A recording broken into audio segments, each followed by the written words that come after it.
Hi friends, my name is Laurel. If you've been following my channel, you probably know my story, that I'm a former trans woman and lived 6 years as a woman, had surgery, and now live with massive regret for my choices.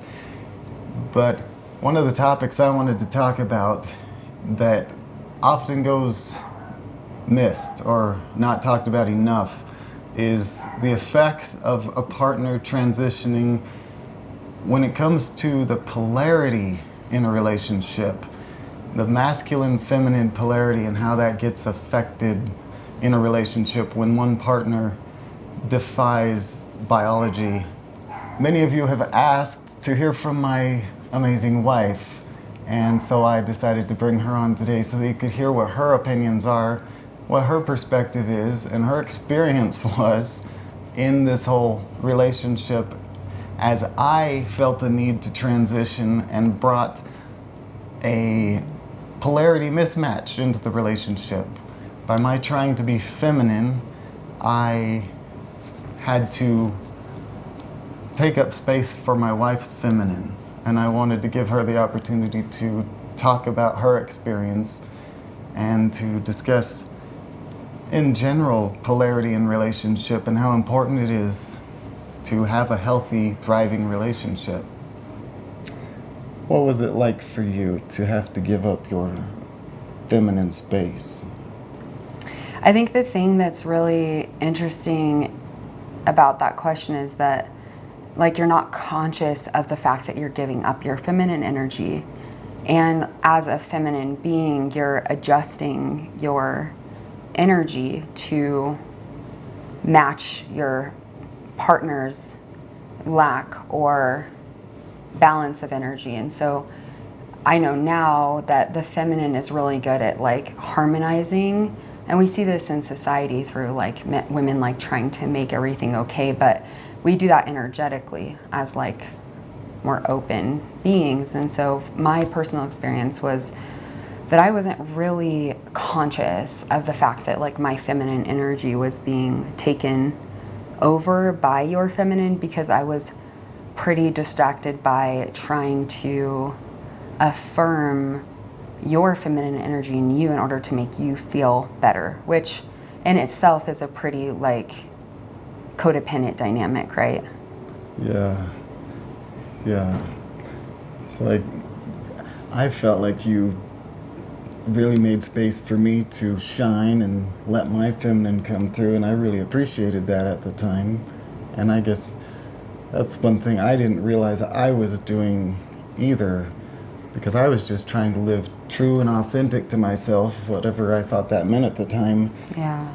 And I trying to be my girly self, and in the process didn't quite realize I was pushing your ability to be feminine out. Like, one of my issues was making phone calls as a trans woman, because my voice was always low, and every time I would talk on the phone I would sound like a man, so I would get called sir all the time on the phone, and so I just naturally relegated all phone calls to my wife. Yeah, and I just naturally took them over because I feel like, you know, again, like women in society, we always take on like what needs to be done, like what needs to happen. And so it's just filling in that empty space of like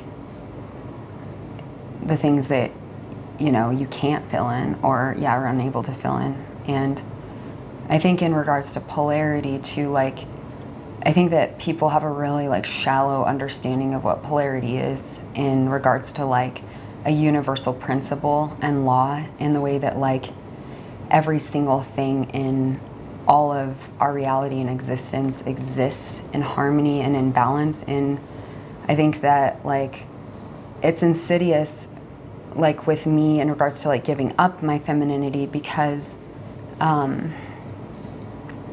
we're a society that doesn't like value feminine softness, openness intrinsically. And then in the trans experience, it's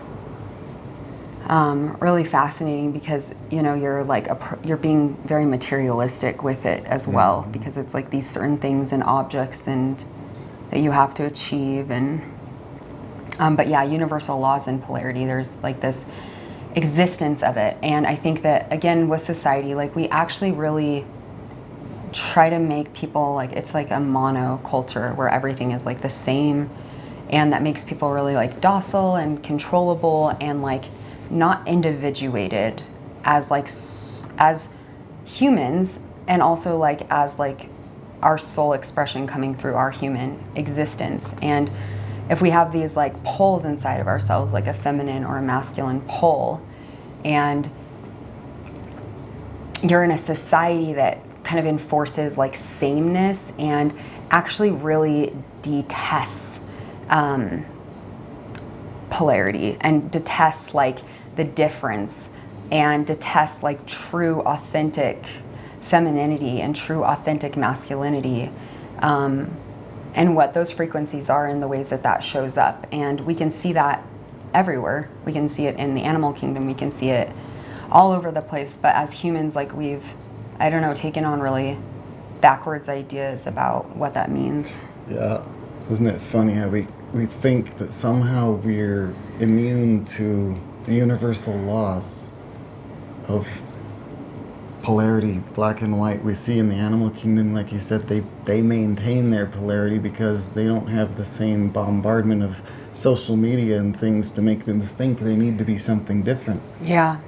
And you know, and the root of that, right, is like moms and dads that have been deeply conditioned by the system. They're symptomatic because of the root cause of the system, which is based in tyranny, really, and control of people's sovereignty and control of people's like authentic expression, individuated from this culture that looks at masculine and femininity in this really toxic, distorted way. Yeah. It's been wild for me as a person identifying as the opposite sex, but being married and trying myself to take ownership of what I thought I needed to in order to feel happy in my life, and I thought I needed to be that feminine, but then to find out the reality is that what I needed all along was to have a healthy masculine, and had I felt safe to do that from the time I was born, I wouldn't have ended up in the situation I was in. And it's unfortunate to see how I infringed on your space as the feminine in the relationship. And I mean, every relationship is different, everybody has their own dynamics, but the fact is there is a universal law of polarity, and every single relationship thrives their best when there is a healthy balance of masculine and feminine, whether they're same sex or not. Yeah. And one thing we're witnessing right now is, obviously, when I was in the trans community, I got to know a lot of people and a lot of other trans individuals, and some of them happen to be married. And now we're witnessing in other trans relationships this polarity shift happening, where we're watching the previously feminine partner taking on more masculine traits because she's needing to adapt herself in this relationship. And it's sad and unfortunate to witness, because we live in a society that kind of tends to make a lot of women feel like they're not safe to be women as it is. Yeah. And so then you have a woman in a relationship with a partner that transitions to be female themselves, and now it just causes such a complex dynamic where the poor partner... And you know, even the feminists, like, it's like all areas of society make it wrong to be like a woman anyway. Like, you know, feminism has taken women and masculinized them, put them on 24-hour testosterone birth control cycles where they can like produce and work and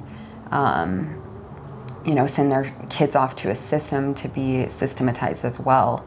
And it's like, if a woman wants to have children and stay home, or if a woman wants to do these naturally nourishing and nurturing things, like, she's demonized and looked at as less than and looked at as like backwards. And I think the key is like finding the authentic polarity that exists within the dynamic, And then there's natural states of polarities and poles that play out through a woman and through a man. And, then there's, trauma in all our life experiences. And like, what are you naturally going to be falling short on? What am I naturally going to be falling short on? And how can we caretake for each other's inner children while also like remaining in a polarity, in a healthy, mature relationship? And I think that really the thing about polarity is it's maturity in a lot of ways. It's like, because in order to have that charge and that masculine energy or that feminine energy, there is a maturation and initiation processes that you have to go through. And so, one of the things that I actually want to talk about is that part of my initiation process was through Laurel's transition and integrating all of the things that I have in this. Like, one really big thread for me through my life is this sort of like little girl needing to be rescued by a knight in shining armor, this like damsel energy. And this is permeated in the consciousness of women through the last several thousand years. And so it's embedded in our DNA, in our dark unconscious as women, in our wombs. It's hiding in our lineages. And I had a very strong one and was abandoned in a very sudden way. And so I had also I had a lot of tangible things to confirm this like concept. And so it was in Laurel coming into his feminine that actually erected this masculine in me that like had me be able to like hold my shit together and get shit done and go forward. And like, like I would barely drive myself around town, even though I was really strong and really independent and out on myself when I was really young. I still had like these energies, these really immature energies inside of me around my own masculine. And so it's interesting how I was able to like become more masculine, take more lead, be more directive, and not be rescued. And then at the same time, like, that also at some point like really stifled my own femininity and feeling into my body. And I came into my mind and I managed and I learned and I trained and I, did all this degree stuff and, and it built me in a way and refined me in a way, but also like, on the other side, I think that in regards to talking to other couples, again, it's complicated because everybody has their own life path and you're learning through the dynamics that are coming up regardless. Life is your medicine. So, it's really weird when you say something's toxic or abusive or wrong or right. Those are polarities that exist in the universe that are divisive. That's not polarity. That's not maturity. That's divisiveness. Black and white thinking isn't polarity. There's dark and light, and within the dark, the light births the dark. These are dynamic, mature concepts. These aren't two-dimensional. So that's why I think a lot of maturation and is a big like concept in this. But the thing that makes me sad, I would say, is that I see in all, I've worked with couples for 5 years. I've worked with people for 5 years. And I just have intrinsically seen this dynamic when somebody's allowed to be and rest more in their authentic expression and self, they're happier. And especially women, because women have been forced into carrying society because men have remained boys so much longer than women have remained girls. There's more maturity in there, I think, because they're, the initiation of birth and all the other things. But yeah, something I didn't mention is that Valerie is an absolutely incredible catalog of information. And she works with individuals and couples and uses this mass wealth of information that she has gained and that she's aware of. She is just tapped in psychically as well and knows very well what she's talking about. And everybody that works with her, I watch them go through massive transformations, and it's incredible. And so she has an understanding of the human psyche and what what people go through. And so I love that she can speak on this topic, and I love that you mentioned the fact that polarity is not a divisive thing. Yeah. That there are black and white, there are divisive things, but as far as polarity goes, it's actually very non-divisive when you exercise healthy polarity. It's a lot of people like to jump to the conclusions or the thoughts of that you're thinking the man should be the one in charge and the woman should just bow down to him, but that's not at all what healthy polarity is about. No, they're thinking about 1950s male and female oppression strategies, because men are as oppressed in those dynamics as women are actually, even though they might be societally less oppressed or they might be financially less oppressed. Their expression of their divine masculine or of their authentic masculine it's hindered and stunted, right? So I think that's why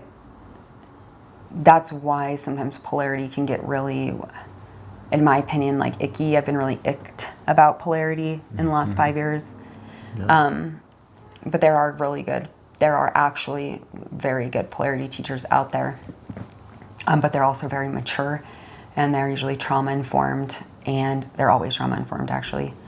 And systems, they understand, they're systems thinkers, and most importantly, they're embodied in the medicine that they're giving to people. So in regards to all of these things, I think that it's important to connect to your truth and your knowing. And, that's something that would be interesting to talk about, that we had a lot of conflict in our marriage around the transition in like absurd ways and like upside down backwards ways. Yeah. And there was like these truths, like I always sense these truths. I feel into people. I'm really open, like Laurel was saying, like a channel. And the more I can come out of the thoughts and into the felt sense about it, the better like my knowing is about it. And there doesn't need to be a mental concept, but I did know like how there was choices that were out of my hands. And of course you try to do everything you can to control it and try to make sense of it. And, there's such a cure culture in our society. And it's really easy to fall victim to that. And that, again, I think sovereignty is really big, and maturity, and on a deep level that gets really deep, with your consciousness animating your body, and the fact that you can like heal your entire body. You can, create a different reality for yourself, and you can, connect into the divine knowing. But yeah. You mentioned cure culture. And we do live in a world where right now, if young kids express some issues in their life, then it's almost like there's this easy path of transition. Maybe you're just trans and you need to take hormones of the opposite sex and live as the opposite sex, and that's what your problem is. Or maybe you need to not adhere to either sex at all and be non-binary. But talk about running from the polarity. Yeah. And there's a lot of erasure that happens. And again, like, we're not going to get into that, the divisive concepts, but there definitely is like deep societal darkness that permeates these fields and consciousness in our current society that keep people very broken and stuck and looped into circular thinking instead of creative, heart-centered being and living. But the cure culture, I was actually studying in the institution. I was finishing up 2 4-year degrees, one in women and ethnic studies and another in sociology, and diving into power dynamics and globalization, and ended up in a graduate level class about shock disaster capitalism and just the medical industrial model and the military industrial model. So I was really primed in a really interesting way to like be able to dissect this stuff. But then also, like, you're within a culture where, you know, on one hand, the Women in Ethnic Studies is talking about, oh my gosh, like, women have been made to believe they need to buy these things and market and consumerism, and it's bad and wrong. But if you're trans, look, there's a pathway, there's a cure. And so there's this pathologizing and medicalization of everything in order to gain control and lifelong access to your life force energy when you're placed on these pharmaceuticals. And there's no more valuable asset on the planet than our human consciousness, than our, like, because we're so powerful, we're all divine. And so, yeah, anyway, you know, I can go off on 9 million tangents. Yeah. But the cure culture, I think it's just elusive, and it just, I think it pulls you both in. It pulls a couple in, because it's like you have one couple that's struggling. And the way I look at it now is addiction. It's like one partner's an addict and the other partner's codependent to the other person's addiction. And they both just want to feel whole, and they both just want to fix the pain and suffering and grief that they're in. Right. And then there's a daddy, there's a rescuer, there's a, oh, look, here's the thing to save you both. And look, it's such a pathway, and there's a community. Look, you guys don't have community. This is weird. You're ostracized now because you're walking outside of societal norms, especially 7 years ago. Holy fuck. Now it's like super normalized, but then it was like not. It was not normalized. No. There's a fraction. It's gone up 44,000% in the last like 5 years. Transgenderism. How is that possible? Well, propaganda. Yeah. Yeah. Yeah, like, it's not, I mean, the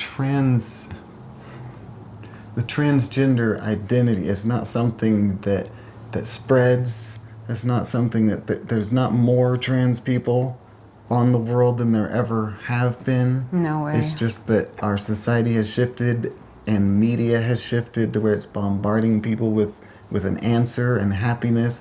And she talked about problems in the relationship. Yeah. When it's hardcore. Kind of like when, like she said, when your partner's an addict, and you might even find yourself suggesting that they go use whatever they're addicted to in order to put them in a better state. Yeah. You know it's not the right thing. You know it's a bad thing to enable them to keep using whatever it is they're addicted to. But as the partner, you know that your life is happier and better when they're in a good state, so you might suggest that they do this thing that is harming themselves. And the same thing happened in our relationship. I had a lot of reasons that I felt like I had to transition, and as so I would show up in the relationship like an asshole. I could not be open-hearted. I could not be loving and present, because my mind was always consumed with thoughts of, I need to be a woman, I need to transition. And so I could not just be present and loving in my relationship. And so the dynamic that ended up happening is, of course, she supported my transition because it seemed like that's what I needed, and she loved me so much and wanted me to be happy, and therefore wanted both of us to be happy. But she knew the whole time that it was not the right thing to do. She had that inner knowing. I had the inner knowing too, but of course I denied it because of where I was, and that I thought I had to do that in order to be happy. I think another really important thing to talk about is that, like, you actually as a partner cannot not support your partner. So it's like you're bullied, you're cornered and bullied, and I don't want to like act victimized, but it's like, it's almost like it's like an understood, unspoken rule. Like, there's a lot of like unspoken rules in like the LGBTQ cult, you know? And some of those are like, the partner really doesn't get the space to grieve or have their experience, because it's so important that this person that's trans gets to be their authentic self. It's so important they get to be their authentic self. And so you get roped into this whole like swirling like vehicle life of its own, an institution and a concept and propaganda and theories, queer studies, I mean, all of it. you just get roped into these concepts of like you're an oppressor and you're abusive and you're, you're, if you don't allow your partner to be their true self, you're codependent, you're controlling them. And so it's really interesting too, like coming back to polarity and like feminine, like womb, oracle insight and connection, like that deep animal, beautiful primal knowing that women have these senses, these animal senses, and like for that to be told that it's like wrong or bad, you're oppressive, you're abusive, you're transphobic, you're keeping your person being their authentic self, and you feel all this pressure and you're like, oh my God, I love this person more than anything. Well, that's how I felt, I still love this person. I love his soul. I love him. Like, he's my favorite person in the world. And our relationship also has all of these things wrong. Like, okay, like this will be the fix. This will cure things. Yeah. And I had fallen into alcoholism too because I was struggling with all these feelings that I needed to be a woman, and yeah, the way I was raised, I had no self-esteem. You didn't know how to be a man, and you were forced into the role of being a man and a father, a husband, a provider, all at once. So I find myself in a relationship trying to figure out how to show up in the relationship as a man that never felt like a man in the first place because of my past. And then she just had to adapt to allow the relationship to work. Right. Because if she didn't, then me being the way I was, we would have just gone apart. But because we loved each other so much, and she loved me so much and wanted to support me. So when I started hormones, what happened for you then? Oh, interesting. I think I was thinking about that this morning, and like when you started hormones, because I think that there is something that shifted. So, okay, really quick, let's just talk about biology and smell and pheromones and hormones. Okay, just like really quick, just like we'll just like dab it in here. So I'm a really big fan of like the body's innate wisdom and our innate intelligence, and like the fact that there's this thousands, if not even more, years that we've been animals living on this planet, adapting with the biology, and so that makes us adaptable and resilient, and also like woven into the Earth's nervous system and being an animal, intrinsically. So like we have all of these senses that we don't develop in our modern day society, but are there. We can sense, we can feel, we can smell, we can know if somebody's like a match for us on those levels, biologically a match. And so, what's interesting is when you go fucking with people's hormones, their smell is different, their moods are different, their brain chemistry is affected differently, their gut health is different, which affects like their brain. And so it's just such a like, it is very similar to like somebody starting to do drugs in a way. So it's like it was interesting because you started to feel so happy. It's like I got a high from you being high, right? And so that felt good for a while, and it felt like, it satiated some addictive strategies for you in the meantime. But it was interesting because it was like, again, there wasn't any room for me in the relationship. And so it's like, oh, your new wardrobe, your hormones, and like I stopped shopping. I've only recently started shopping for myself. I've barely bought myself clothes in 6 years. And there's lots of partners of trans people that do this too. We always notice that Laurel always would say, oh my God, the wives of trans women, which biological men that choose to live as women, they cut their hair off. And we're like, wow, that's interesting. And every single couple, we watch dozens of couples of this happening too. And it's just, interesting. So where was I at with all of this? Not buying Biology, clothes for yourself. not buying clothes for myself. Yeah, so there was like all of these subtle ways in which this like kind of, shifted things for us. And there's other not obvious things, I guess, because people don't go through this, but like, or not, a lot of people have gone through this, but like things like being able to get an erection went away, which is devastating for a woman, because how can you not take it personally? Even if your partner's on a medication, how can you not take it personally when you're used to having like this really like beautiful, robust sex life, and then all of a sudden that sex life starts triggering all of these feelings of shame and pain in your partner, so then it becomes a weird thing, and now there's another element of like weirdness on top of it. And yeah, I remember like your smell started to change, and I think that we lost a lot of attraction for each other in that time. Yeah. And then, but we were happier in some ways. It's almost like we became more like best friends, which actually was really helpful for us in ways, but then not as much like lovers, even though we really loved each other and adored each other and had that too. There was just like, Right. I don't know if I don't know that I said that quite the way I wanted to there at the end. Well, but people forget how important the sexual attraction is. Yeah. And a lot of trans people, like myself included, when I saw this possible path of becoming a woman, I didn't care as much that I lost my sex drive. And the tragedy in that is that we forget how necessary that is for connection, for the Well, polarity to work out. it's not sex drive, it's life force drive. Yeah. You know? Because your sexual energy is just evoking your life force energy Right. and channeling it into one part of your body if you're doing it like the Western way. And then if you're doing it like the Eastern or expansive tantric way, you're moving the life force energy through Right. both of you, right? And we forget that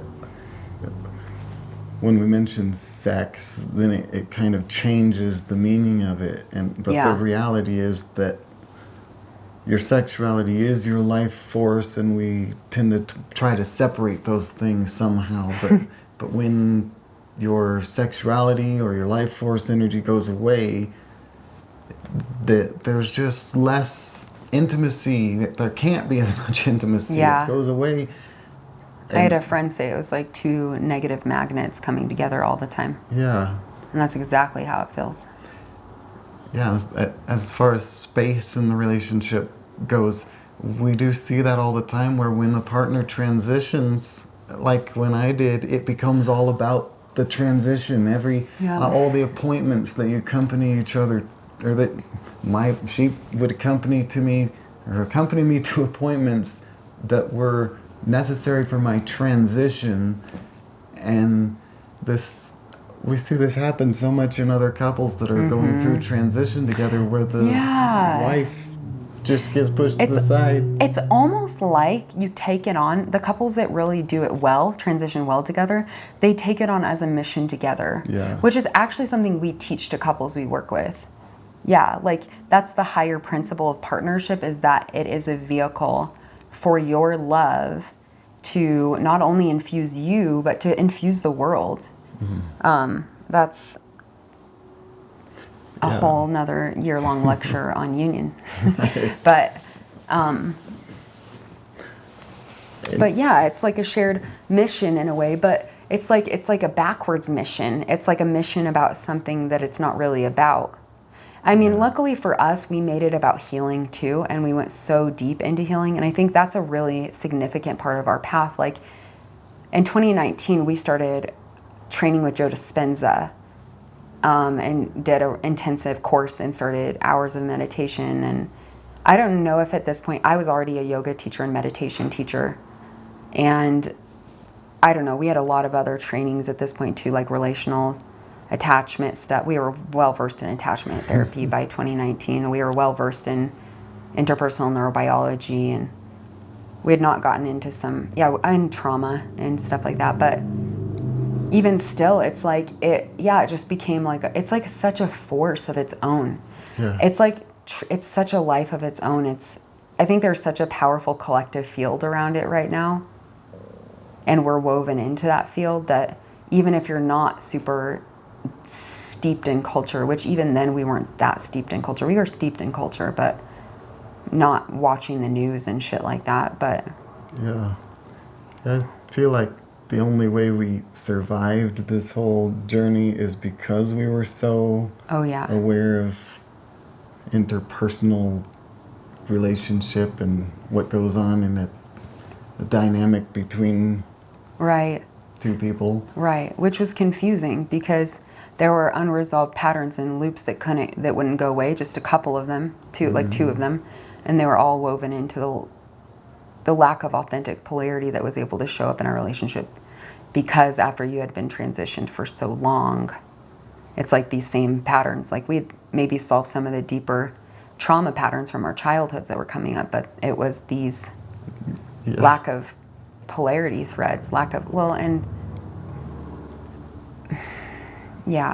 don't know the right way to say that. When one person's literal identity is swapped in the relationship, you can't have a healthy polarity.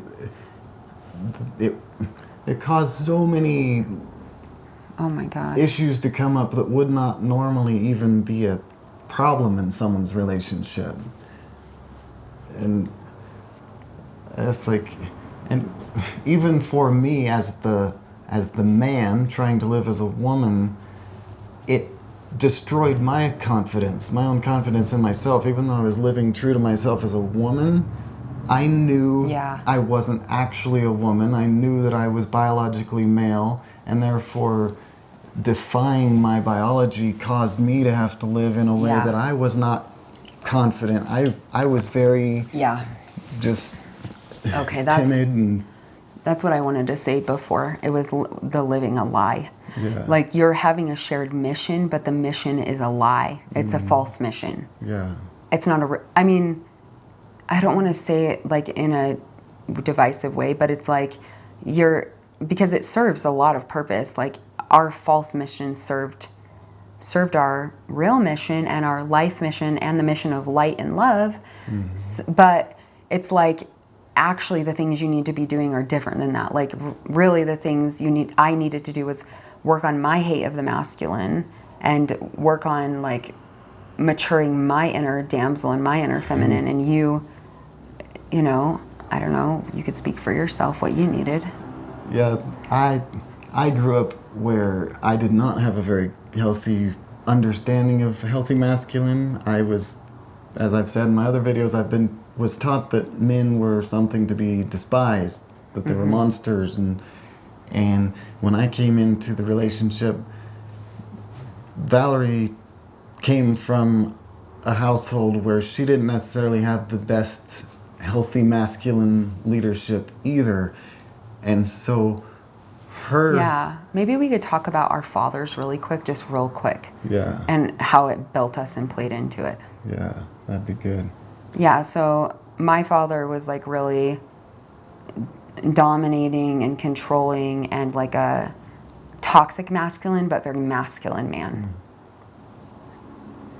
And mine Angry, was abusive, aggressive, over-sexualized me. Okay, yes, there we go. And mine was he would build things and stuff, but he wasn't a leader. He wasn't a masculine leader. And in fact, he would cower under my mom as she would yell and scream at him, and then he would leave. For 6 or 8 hours at a time. Yeah, hours and hours. And he'd just sit there listening and taking it as she's yelling and screaming at him, and he would never assert any healthy masculine structure. Yeah. So it's like I had this hate of like the angry masculine, which is why I was really drawn to Laurel as like a calm, kind, sweet masculine, and deep hate of the masculine myself, because right before we met, my daughter's father left me out of nowhere, and that was really traumatic. And then, you know, Laurel having this like super emasculated, just put his head down and work, make the money. My wife is an angry, controlling monster, super abusive emotionally, physically, and mentally to the children, but never protected his children, never protected himself. And, you know, my mom was similar. She never protected herself. She never protected her children. So I got this message that, like, we just got these messages that perfectly led us into being able to be attracted to each other in that way too, you know, to heal those things. Yeah. And so it's like, I couldn't have let you be a man. You couldn't have been a man. And you know, couldn't have let me be a woman, and I couldn't have been a woman too. It's like, it's a really interesting, and because we're so trained and understood in psychological concepts and interpersonal concepts and relational attachment and biological systemic thinking concepts, and then weaving in quantum thoughts and beliefs and understandings of that, it's like we've been able to like pull this apart. Like we've been able to like the big fat fucking disaster mess of like 9,000 necklaces. We just spent the last 9 years like pulling them apart one by one and then laying them out and being like, oh fuck, that's how this happened. What a shit show. I like that visual. I was thinking about you because you can untangle anything. So yeah. Yes, you have a tangled necklace. I'm the one that takes the time to do it. Yeah.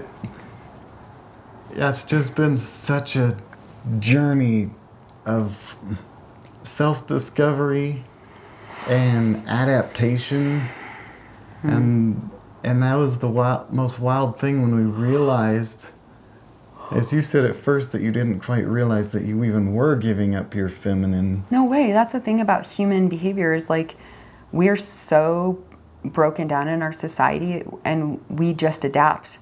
We don't even know that we're carrying 10,000 pounds. We're just carrying it around. We've been carrying it forever. Mm-hmm. You just adapt, you know? Yeah.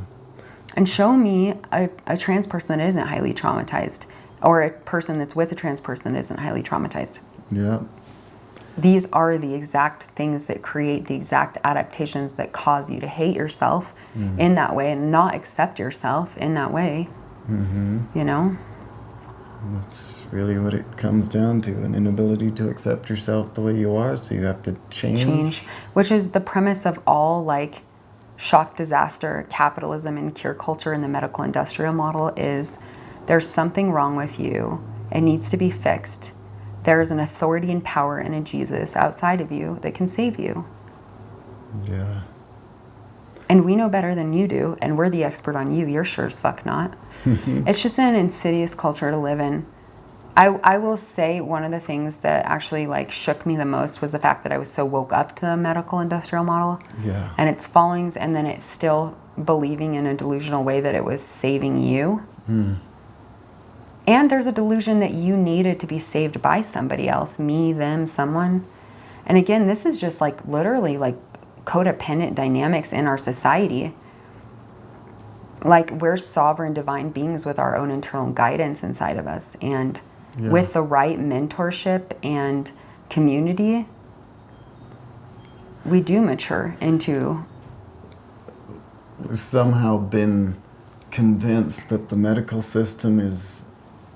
We haven't, but the majority of the world's population seems to be convinced that the medical system is there for your own good, that it's there to help you, it's there to protect you, it's there to do things to keep you healthy. Yeah. And that's just... very untrue. Yeah. It's very, very untrue. And so seeking medical interventions for something that is in your psyche is kind of crazy. I did it. I absolutely had a belief that I had to do it, and I drug my poor wife through the whole process because I thought I was doing something good for me, which then would in turn do things good for you, because then I would be in a better place. Yeah, and I think the thing is that like you truly believed that, even though there were definitely, you know, you're like maybe self-focused in a lot of ways. It was like more self-obsessed.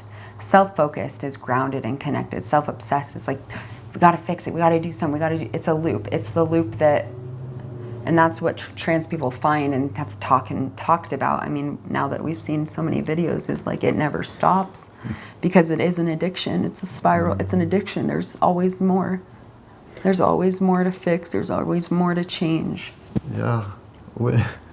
Because biology is an amazing thing. The body forms based on the biological pattern, and when you are trying to change that, Man. you can't actually change it. There are no amount of changes you can ever make that will actually change the biology. You can only change certain parts of the biology. You can change the sex organs. You can change the outside, you can change the look, but you can't ever change anything. You can never change the inside. You can never change the actual genetics of the body. You can't. No matter how many hormones of the opposite sex you take, they will make changes to your body, but underneath, the body will always remain the same biological structure. I really wanted people to hear your feelings about surgery itself, like the night of surgery or the night before surgery. Yeah. We knew that I was having the surgery the next day, and so we had one last night together using the parts that were about to be taken away. And I know it was a very emotional time even for me, even though I was happy as hell to get rid of my penis. Knowing that that was the last time we made love using it was extremely emotional for me, and I'm sure it was for you. And I kind of wanted people to hear your thoughts about that night and what you went through. Yeah. You know, it's interesting as you're talking and bringing it up, it's the first thing that we've talked about that I probably still have some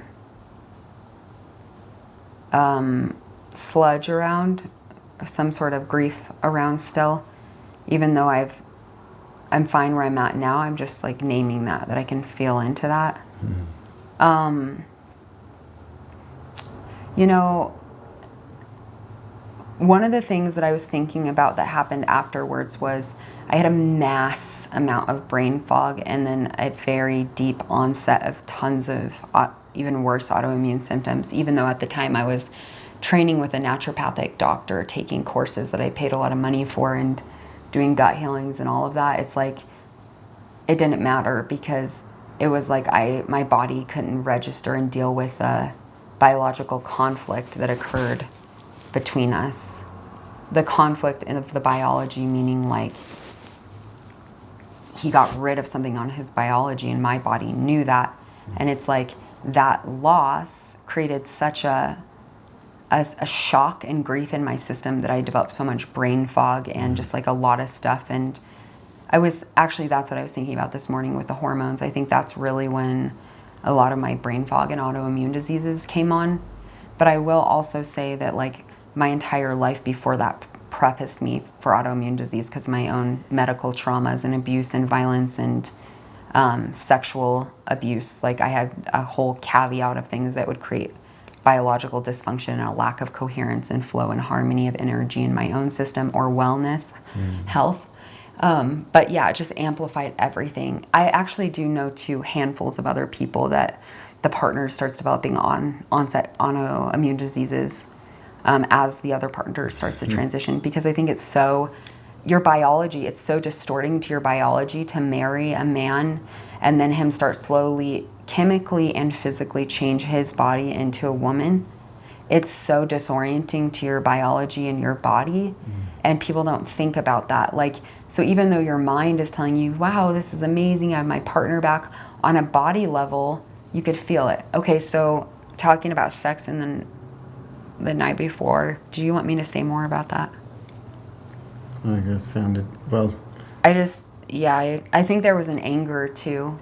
I think that deep down I was like very, very angry, like something was taken from me, from us.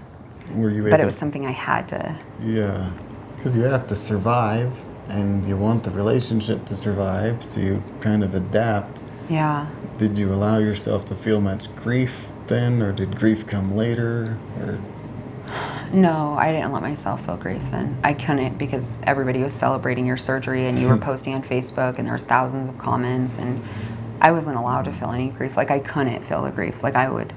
And you sure as fuck would not let me feel it either. Yeah, because if she expressed any grief at all, then that made me feel like I was a horrid person for doing what I was doing, and I wanted to feel like I was doing something good for my well-being and happiness. Yeah. And I guess that's the biggest point I want to make, is to bring awareness to what the partners go through in these situations, because the partners just kind of get seen as, oh, you're so amazing and supportive, but we don't see what's actually going on in the partners of trans people, the deep down, the inner world that they experience, because they get kind of pushed to the side. When a trans person is transitioning, it's all about them and their transition. Just like when you're growing up with a parent that's self-absorbed and centered, you suppress all of your needs in order to make sure they're okay. The same dynamic comes through. And in suppressing all of your actual authentic needs, like, my authentic truth was I wanted a husband.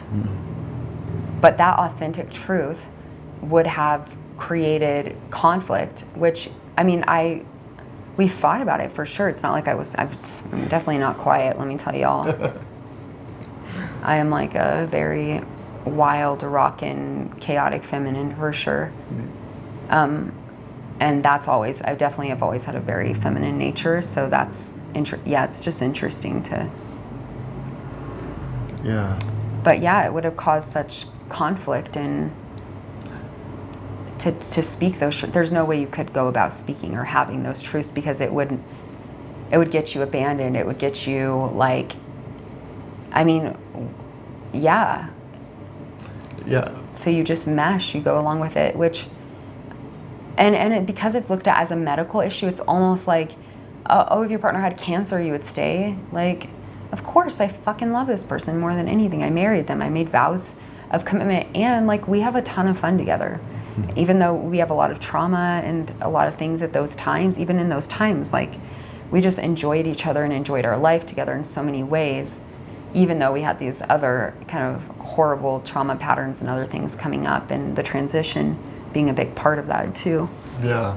On the outside, we were just living as a happy lesbian couple. We'd go shopping together in the same women's section and things, and it was great fun.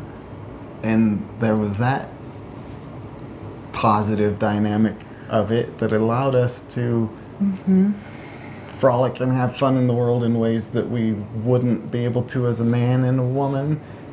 But the incredibly unfortunate part of that is that it's not natural. It doesn't match the natural polarity dynamic that should exist in a relationship, and therefore, in order for that to work, in order for two lesbians or trans woman and a cis woman to get along together, somebody has to crush parts of themselves. Someone has to, and in the case of a trans relationship, the trans person always gets all the light, because they need that affirmation. They need to be affirmed. They need to be seen.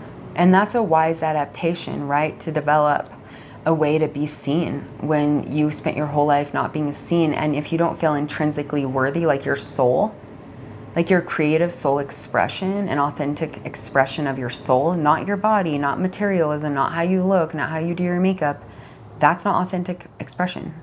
That's consumer materialistic culture. Yes. Yeah, that's an expression that matches a perceived expectation or a perceived conditioned belief of what it means to be a woman or a man. Like, if I identify that being a woman means having beautiful long hair, then I'm going to desire to have the most beautiful wigs so that I feel good about myself as a woman. But a woman doesn't necessarily have beautiful long hair. Many of them do, but that's not what makes you a woman. Yeah. As a trans person, we identify this whole checklist of things that will make us a woman, will make us feel good as a woman. And as we try to chase those things and try to check off each of those check marks, our poor partner is on the side like, being unseen, uncared about, unnoticed, left in the dust. And Yeah. it is so sad and unfortunate, and we see it happening so much. The more we see married couples or people in partnership who transition, and we've just been learning so much through this process of me coming back to living true to my biology. Oh boy, yeah. Yeah, what a shift. So you had adapted yourself to fit into whatever it meant to be married to a trans person. Yeah. And then all of a sudden, in October of last year, I switched that all up on you again. Yeah, holy fuck. So what can you speak to that, about what that was like to That was suddenly... crazy. I mean, it's taken me 6 months to talk about it. Like, here we are literally 6 months later. Okay, so like we had to digest so much in the last 6 months, unbelievable amounts. But like, I'm now like capable and able and ready to like share that from an integrated place. But it was really disintegrating because I lost my identity within a lesbian dynamic and partnership that I had really taken a liking to, or I thought I'd taken a liking to. And I mean, it was like we built an identity and community and all of these things around Laurel being a trans woman, and like, and us being in a lesbian partnership, and us being like also like relational leaders still at this time. Like, we'd really started, you know, working with people and giving our medicine back to the world while also like having this.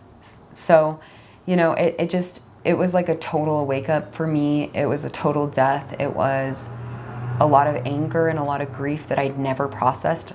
It's like I took all that stuff from 6 years ago and like shoved it down, and then all of a sudden it just like came back up to be dealt with.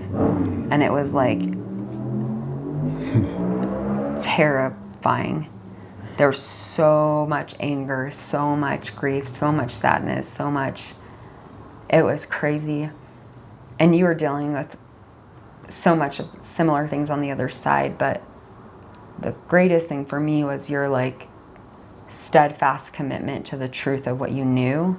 Like, that never changed, even though your emotionality and state changed a lot. Yeah.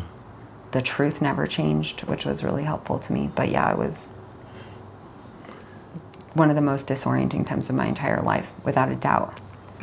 Yeah, because not only are you then suddenly having to reanalyze your position in the relationship, but then I'm also now suddenly living as a man for basically the first time in my life and trying to figure out how to do that in the relationship. Oh, so man. how to show up as a man and that healthy masculine in the relationship after 6 years of living as a woman, and my whole life before that not being able to identify as a man and feeling like I was uncomfortable in my man body. And just having to deal with the grief and the rage of like why you did this, and the feminine is what made you do this. Like, I love how Benjamin said on that podcast about your mom castrated you, and Yeah. you know, it's just the best way to say it. So, you know, your mom castrated you, and then the system gladly finished you off for money, like, obviously. Isn't that wild that the feminine originated my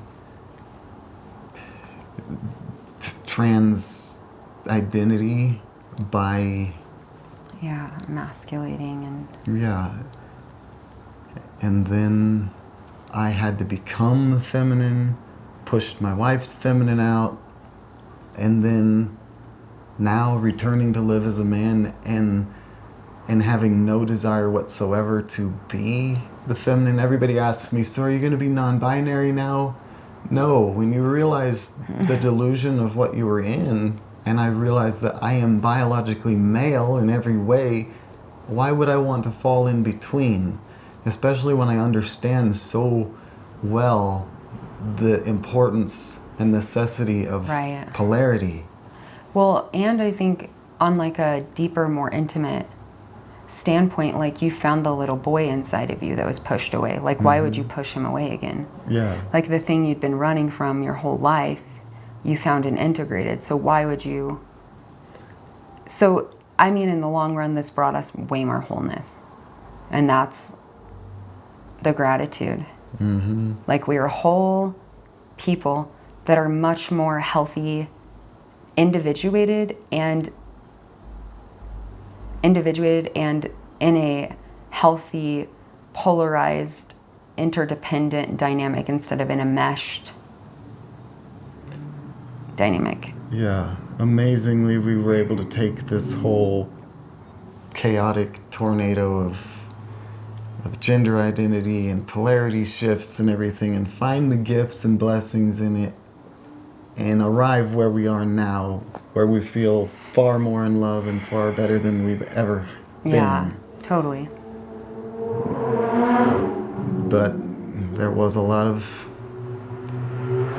sadness, a lot of chaos, a lot of unfortunate adaptation that resulted in you having to lose a lot of your feminine goddess nature in order to make room for me to shine and be my trans self. And it's very unfortunate that it happened to us, while also we can very much appreciate the gifts and blessings that came from it and have gratitude for the whole experience. Yeah, absolutely. It's just we wanted to share our story and share what we see happening in other trans relationships and bring to light maybe some dynamics that some may not be thinking about.